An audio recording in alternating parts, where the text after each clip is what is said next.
Hey, everybody. Welcome to Moment of Clarity. Hope you're doing well out there. Please take a second to share this, let people know, and we'll get going here. I got a great guest for you. Dan Cohen will be on in a minute. Let's see. Also going live at Rockfin. Hopefully that'll get going any second now. Please. Okay, cool. All right. Now should be on Rockfin as well. Please hit subscribe if you haven't already. If you donate to the super chat, all of the money goes to people in need. But I'm going to jump right into it. I've covered this topic a couple of times, but not as in depth as I know Dan can.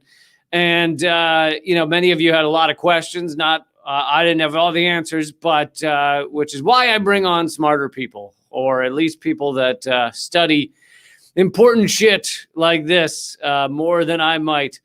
So we're going to talk about China. We're going to talk about the new Cold War against China. I think one thing we can all agree on is that America is the moral authority in the world. We are just the bestest, and we know what's right. And we've proven that again and again and again, that we always know what's right. And so therefore we get to tell others what's right, because we're a moral authority. We have the moral high ground, okay? We took it by blowing up everybody else that was on it. And then we got up there, because you got to kill them first. To get to the moral high ground, you got to kill a lot of people. And we've been working on that. So now we have the moral high ground. Now we can go and tell people that what they're doing is not fucking legit. It's not fair. It's not right. It's not just. And that's what we're doing in China. Even the so-called, somewhat left-wing, somewhat liberal media is on the China is committing genocide bandwagon. Even Democracy Now! Is jumping up and down for the China's committing genocide bandwagon. It's an exciting time. For those who've been hoping for the China's been committing genocide party, it's getting going. It's getting going. All right, so hopefully, you have heard of Dan Cohen. If you haven't, he writes for a lot of great outlets, Mint Press, The Gray Zone. He has a show called Behind the Headlines, and he also was a reporter for with RT for a while as well. Let's bring him in. Hey, Dan. Hey, Lee. How you doing? Good. Excellent. Your latest video is excellent on Behind the Headlines. Thank you very much. Although I'm very upset you're treading on my turf. Behind the Headlines is my turf, all right? Only I get to go back behind the headlines. Oh, well, I thought there would be like enough space behind those headlines for us, but I guess there's just not enough room. Not enough room for the two of us. No, absolutely not. So I did a segment on Redacted tonight about Adrian Zenz. But your latest video got in much deeper than just about him. But I suppose for those who, didn't catch the previous segments, I should just rehash that. I guess let's start off with the fact that, there's this whole push that has popped up about how China's committing genocide by sterilizing the Uyghurs or not allowing them to have children, and the Uyghur Muslims in China. And where is let's start with, where is that coming from? Where is that push coming from, and how long has it been going? Well, I mean, yeah, there's this enormous effort to convince Americans of all stripes that China is our enemy, and there's this horrific genocide going on right now. I think maybe before we get into the geopolitical ramifications of it, when you look into the evidence that they present, when you start examining it, it just falls apart like sand, in your hands. Right. Adrian Zenz is the key guy behind it. And, despite all his kooky stuff, he's an evangelical fundamentalist Christian who's hoping for the rapture at any time, in which he wrote a whole book about it, in which Jews, like you or me, who don't accept Christ as their personal savior, will be wiped out. And even the ones who... specifically burned in a furnace, which, you know, if you want to Yeah. hit on something that is really not cool with Jews, it's to yell that they'll be burned in a furnace. Yeah, and actually, those are the Jews who do accept Christ. The ones who do accept Christ will burn in a fiery furnace where they go through a refining process before God decides their ultimate judgment. So I guess, you know, after these Jews burn for a while, if there's anything left, then I guess then they get raptured up with Adrian. And man, that's even more fucked. So you have like a pinky toe. That's all that gets to go to the rapture. Yeah, exactly. So, you know, and I mean, you can look at, you know, a lot of people say, well, that has nothing to do with, you know, his research, but he actually says, Adrian Zenz actually says that my research is led by God. You know, God has talked to me to do this and instructed me, and he says I'm on a mission from God. So it's completely part of his whole, you know, theological outlook and worldview. Right. If you're trying to verify someone who's making incredibly outrageous claims, you know, a red flag is God told me so. That is a sign that maybe you're not going to find the evidence you're looking for that this is actual provable genocide. Yeah, I think that was, you know, God also told George Bush that there were weapons of mass destruction in Iraq, but never found those. So I guess those are with, you know, all those genocided Uyghurs. That's where the WMDs are. But, you know, so like his freaky personal, whatever, his freaky religious beliefs aside, you know, if you examine the evidence that he presents, these reports are totally cooked up. You know, the claim that there's forced sterilizations. He basically, you know, this is, if you look at the gray zone reports that you know, Max Blumenthal and Gareth Porter have done, and Ajit Singh have done really good reports investigating this stuff, you know, just examining, then one of the things he does is conflate birth control, like the availability of birth control, with genocide, like he's saying it's forced. So like, you know, if there's like birth control available, then that's being forced on women. And there's no evidence in any of the stuff he presents that it's actually forced. He cites, for example, decline in birth rate as evidence of genocide in Xinjiang, which is, you know, in the west of China, where this genocide is supposedly happening. But this decline in birth rate is actually happening across the country, and it's part of economic development. This is what happens.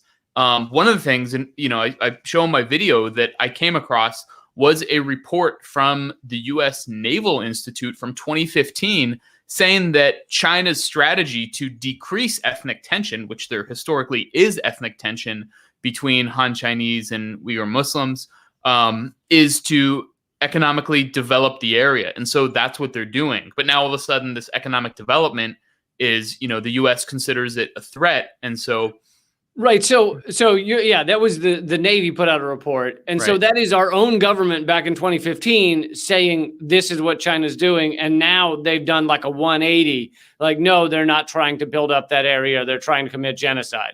And that's incredible. And the reporting you're talking about, looking into Zenz's numbers, it's not like the Gray Zone or Gareth Porter went, and said, oh, no, he's got his numbers all wrong. Here are the numbers we came up with. They're literally looking at the same data source, right, and seeing how wrong he got it. Yeah. Right, exactly. He's just taking numbers from the Chinese government and showing that basically, like, Zenz, cooks up numbers. He got some things outright wrong. He said that there are 400 to 800 800 to 1400, I believe, IED insertions. IUD. IED. That would be much worse. IUD. That would be genocide. That would be genocide. IUD insertions per woman per capita. So if you start to break that, if you calculate those numbers, Adrian Zenz is saying that every woman in Xinjiang province is getting 4 to 8 IUDs inserted per day. Per day, which for those who don't know, an IUD lasts for 10 years. Right. So you don't need 4 per day. Yeah. It reminds me of when Rush Limbaugh was like trashing that woman and calling her a slut because she wanted birth control. She's, pro birth control. And he's like, she's having so much sex. She needs all this extra birth control. It's like something that like, Rush Limbaugh would say, but Adrian Zenz is like, and then he was caught headed to Haiti with a bag full of Viagra. right. For a stag party. Exactly. Yeah. But I think another thing that's important about your video, which everyone should watch, is that you go beyond just how ridiculous Zenz is, and you get into some of these personal accounts, which it's. Personal accounts are important and people should hear them, but you point out that the vast majority are coming from like 1 to 2 people. Yeah, I mean, there are at least several accounts. It's not just 1 or 2 people, but the ones that have been featured the most, for one thing, they've been furnished by U.S. government affiliated outlets like the NED, NED-funded groups, the National Endowment for Democracy, which is a CIA cutout. And so, these figures are kind of questionable at the very least. And then they've contradicted themselves in really profound ways in various interviews that, several months ago or a year or 2 years ago, one says, I never saw any violence, in these, what they call, in this concentration camp. I never saw any violence. And then on CNN, I saw, Uyghurs being forced to eat Uyghurs being forced to eat pork, which is of course, not halal. It's pork. Muslims don't eat pork. I saw, women being raped in front of hundreds of people by prison guards, and it's like, well, a few months ago you said that you didn't see any violence. So, the question I raise is, one, why are they changing their story? Is it trauma? That could be. But the bigger question is, what does it say about our media that they're so eager to take these claims and they don't do a basic background check into the prior statements that their supposed witnesses have been made? And of course, these supposed witness testimonies accompany the claims of Adrian Zenz, which are, have been debunked. So, right. I mean, I think it's important to say, like, I actually, don't know totally what's going on in Xinjiang. I have, some ideas based on what I read, but without having gone there, it's hard to know. But what I do know is that what Mike Pompeo, the noted humanitarian and lover of Muslims, is claiming, and based off of and directly citing the quack researcher Adrian Zenz, is totally bogus. So, just when you examine their evidence, it's not there. So I'm not going to say that there's, nothing happening. I don't know exactly what's happening there. And none of the reporters who, we have constant reports, none of them actually go to Xinjiang, and they can, but they choose not to. Well, to me, a good example would be if you were to describe to a separate country what goes on to our African-American population here in the United States. 1 out of every 3 black men at some point in their life is grabbed up and put in prison. You have hundreds of people executed by police before ever seeing a court or charges or anything. You have millions put in prison on a regular, on a yearly basis. You have the one you mentioned in your report is the 1,400 black women who were forced sterilized in recent years in the prison system. And if you were to, and the just immense systemic racism in general, and if you were to tell that to someone, they'd say that's horrible, which it is. It's fucking horrific, but it's not genocide. And if anyone who lives in America and would say, "Oh yeah, black people are being genocided," I think that even most black people in America would say that's incorrect. The way we're treated or the racism that goes on is not good, but it's not genocide. And then, in fact, to do this, to use the term genocide as a form of Cold War propaganda actually dilutes the term genocide. It actually makes it not effective the next time you have to talk about a real genocide. Yeah, exactly. I mean, it's basically a form of, not only exploitation, but denial. And it totally, waters down the term. And, we see all these claims that, what's happening in Xinjiang hasn't happened since the Holocaust, or, there's all these like Nazi comparisons that it's like, at some point it becomes kind of offensive to, the millions and millions of people, not only Jews, but also Jews whose families were murdered in the Holocaust, myself, mine included. But it's pretty par for the course to see, American propagandists basically exploiting tragedy and using in the most cynical way. When we look at the way, for example, the Israel lobby exploits the Holocaust to drive, to deflect criticism from, the occupation of Palestine and the besiegement of Gaza and bombing, families there. It's like there's really nothing too low for them. Yeah, and you do a good job in your video pointing out the connections of these, these people that are the biggest cheerleaders for, genocide in China, genocide's happening in China, are also supporting the crushing of other peoples.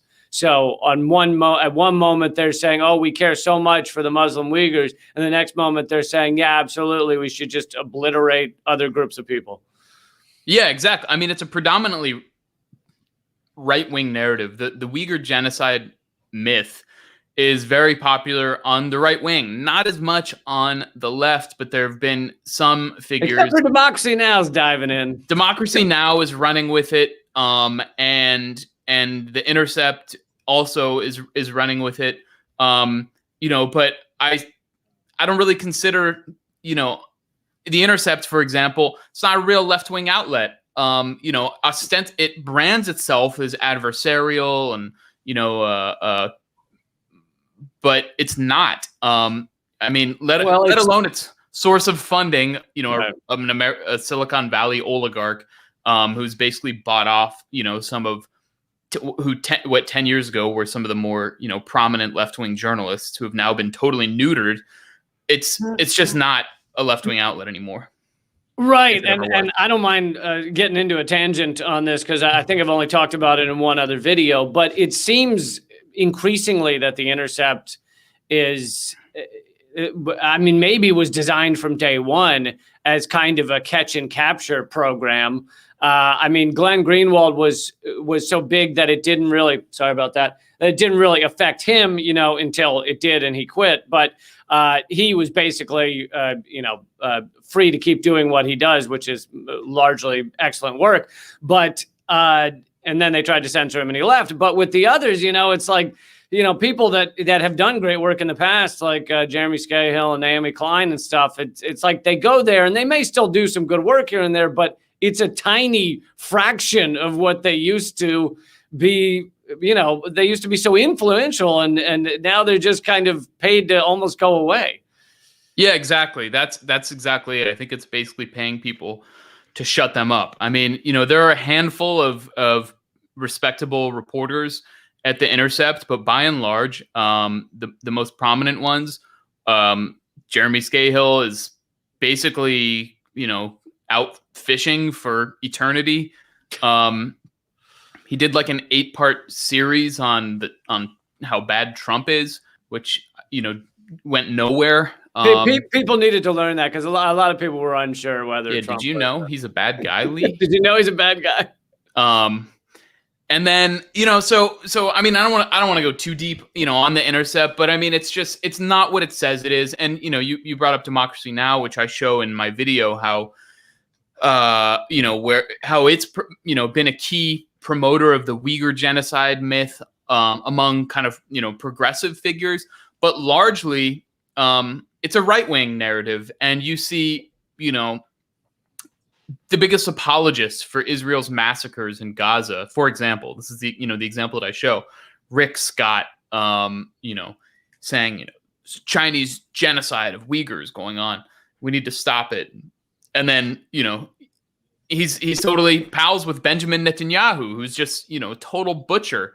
And there are so many examples. I got into it last night with Jonah Goldberg, who's just one of the most fanatical neocons who's, since 9/11 has been blaming Islam he blamed Islam for 9/11. Collectively blaming Muslims, just total racist. It was all of them. How many billions was it? It was all of them. Exactly. Exactly. They all got together in their little meeting and planned with a little help from the Saudis, and the Zoom call did crash a few times with over 1 billion people on it. I've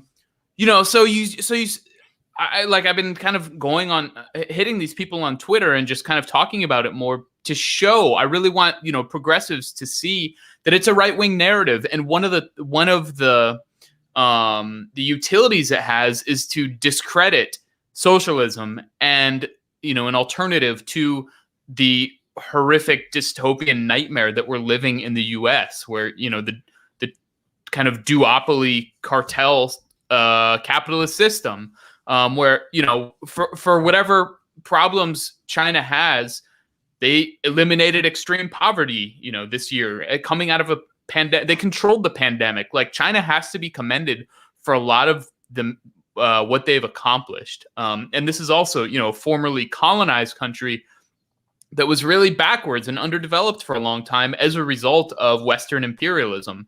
And so it's really remarkable how, China, especially over the past few decades, but, since their revolution, has just become this powerhouse, and in a completely opposite way to the United States, where it's all about, the dictatorship of the dollar backed up with, the barrel of a gun.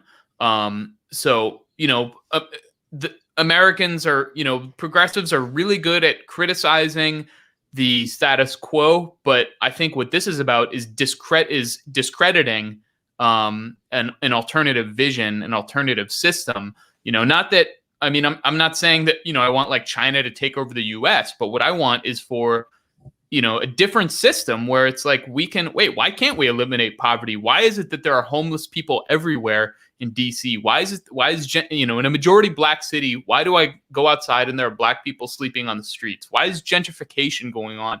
Why can't, young people have a future? Why can't, people have kids? Why is everyone stuck in debt? Why are we always at war? All these things that it's like, you just can't have, whether you have Donald Trump or Joe Biden as president. Right, and in order to keep people in line in a society that's not functioning very well, as all the things you're mentioning, and they're all getting worse, you have to continually point to the great other and tell people to be afraid. So you have to stay in line. You can't question what's going on in your home country. You need to just be afraid of the other, and the other can be migrants coming from Mexico. It can be Russians. It can be Chinese. But and so keeping people afraid of the great other is very important, and we're seeing an increase by doing that. By our mainstream media doing that with China right now, we're seeing an increase on hate attacks against Asian Americans. A very large increase. And so I've noticed like MSNBC will cover that increase. They'll do a segment on how there's an increase in attacks on Asian people in America, but they just blame it all on Trump. It's all because Trump didn't like China. And then they'll do a bullshit propaganda anti-China segment right afterwards. Right. It's all Trump. And then the other thing I noticed is they blame it on COVID. Like, it's like some just natural part of like a pandemic is that like Asian Americans get the shit beaten out of them. It's like, well, I don't know. I had COVID, so I just went and beat up an Asian. Like, it's so disgusting to see this constant yellow peril fear mongering. And then, Chinese people, really just it doesn't, white American racists can't tell the difference between a Korean, Japanese, Chinese. So, it's like no matter what, or a Hong Kong Chinese, Hong Konger, which is different, that doesn't want to be Chinese, even though they're ethnically Chinese, and actually most likely from the Chinese mainland. they'll get beaten up just the same in the U.S. if they, are so unfortunate. But yeah, I mean, it's, the last few years we've seen such a shocking amount of not only anti-Russia but anti-China propaganda that's priming people for this, new Cold War. And that is what's driving these hate crimes, these attacks on Asian Americans, and no one in media will say it. They'll just say, "Oh, it's very bad," but it's because Trump said the Kung flu and the China virus, which of course is racist, and it's because of the pandemic. But and then, as you said, then they'll say, China is infiltrating the government, and China lied to you, and Chinese agents are hacking our election. Yeah, and they're in the universities, and these communist agents are everywhere, and so it's really a disturbing time in a lot of ways. I want to talk about what you mentioned at the end of your video, which seems incredibly important, but isn't talked about enough, is why now? Why did there's basically been no mention of this, genocide, which they pretend exists, until the past, couple years. And why is it suddenly now that we have to create this guise of a genocide happening in China? Right. Well, one of the really interesting things I found in my research is the earliest time that I could find any mention of Uyghur genocide was in 1997, October 1997, when the president of China was in the U.S. meeting with Bill Clinton. And so the National Endowment for Democracy basically brought in this exiled Uyghur and had her, and she gave this testimony under a false name, saying that there were forced sterilizations, that babies were being that the one child policy, which China used to have, was so strictly enforced that as soon as babies were delivered, the doctor would murder the baby right in front of the mother. So they would do this whole thing where they, deliver the baby and then kill it. Seems like a lot of work to deliver it after, to kill it. Like congratulations, it's a boy, and it just doesn't make a lot of sense. It sounds a little bit crazy. And then when you start to look at, wait a minute. So I looked at what the birth rates were in Xinjiang at that time, and it's 19.66 births per 1,000 people, and then at the same time in Beijing, it was something like 6 or 7 per 1,000. So if there was a genocide going on of Uyghurs in Xinjiang province, then there was a genocide at least 3 times as bad going on against Han Chinese, against themselves in Beijing.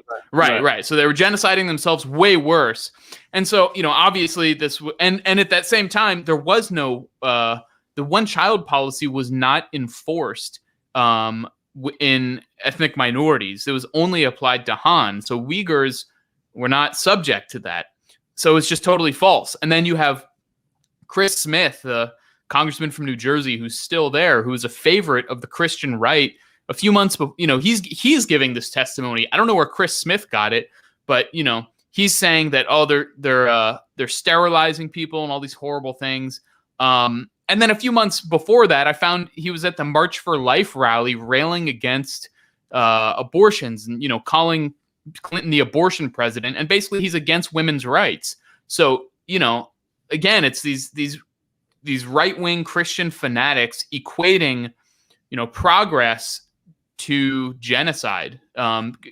It's 1997, 98, and then it disappears until 2018. Exactly. So you don't hear. So 1997, you hear about it. So if this is actually happening, there's this genocide going on for 2 decades. And then 21 years, and then all of a sudden the U.S. picks up on it again. So the question is why? Well, there's clearly another agenda. There's an ulterior motive behind this whole claim. In 1997, this was timed as I said, when the Chinese president and Bill Clinton were meeting, and these fanatics wanted regime change in China, and the U.S. to basically take a hard stand against the right China. wing wanted to stop Clinton from having basically good talks with China. And not only the right wing, I mean, at that time, it was all about the Tibetan independence, separatist movement, which was cultivated by the CIA. And you had I think George Clooney getting on board, and like the Beastie Boys, were all about, so, and like you had even progressive politicians. So the majority of it is right wing. You have Jesse Helms involved. But then, you also had like Senator Paul Wellstone, who was like a, progressive guy from Minnesota. So, it's really this bipartisan thing, but more heavily leaning to the right, just like right now. And so, 2 decades later, all of a sudden, 2018, this Uyghur genocide narrative pops up again. And 2018 is basically when the Chinese Belt and Road Initiative really started to take off. This was announced in 2013, and it's basically the most ambitious foreign policy trade project in probably the history of the world, where China is basically building a huge amount of infrastructure across Asia, west into Europe, and through the Middle East, and then connecting to Africa. So, connecting this giant landmass in order to have trade. And, that's essentially the majority of the world, of course, excluding, North and South America and Australia and Antarctica. But that's, the U.S. perceives that as a major threat. And what can you say about, well, it's, the U.S. has based its whole image on free trade, which has never actually been free. It's always been, we're going to stick whoever we want in government, and we're going to pillage your economy and call it free trade. We're free to do whatever we want. And so the U.S. can't really handle another model, can't deal with it. It can't compete with something that's actually, based on reciprocity and mutual benefit. It's not the Belt and Road Project is not altruistic. Like it's just, China doing everything for the world. It's saying, well, we can both benefit if we, trade. And so the U.S. is just like, well, we have to come up with something. So they have this smear campaign. So they just say it's genocide. Right. And on top of that, it's just the fact that the U.S. is 4% of the world's population or something. So it's how can we keep owning the world when we're only 4% of it? Yeah, exactly. I mean, China is enormous. It's what, like 1.4 billion people. It makes sense that they would have, that proportion of kind of, weight in the geopolitical dynamic. And, Xinjiang province specifically is the gateway to all, Europe, Asia, the West Asia, South, kind of Southwest Asia. It borders, I think, 7 different countries. And so everything goes through Xinjiang. So basically the US's strategy is, well, let's destabilize it as much as we can. One of the things I didn't get into is the separatist movement. I barely touched on it in the video, but that there's a separatist movement the US, Turkey, and Germany have cultivated, which, there's some really good reporting at the Gray Zone that Ajit Singh did about that I really recommend everyone reads, about the World Uyghur Congress and stuff like that, which is funded by also the National Endowment for Democracy. And there have been also a series, many jihadi attacks on China. And so that's, part of this whole separatist movement. And so the U.S. is basically using a combination, it's hybrid warfare to destabilize Xinjiang and to slow China's rise as much as it can, and prevent it from offering an alternative paradigm to the world economy. Yeah, I think that about sums it up. We didn't mention that Biden's gone in on this as well. Tony Blinken, his Secretary of State, has said he's also calling it a genocide. So it's good to see America's got our propaganda all coordinated. It's bipartisan, so that's good.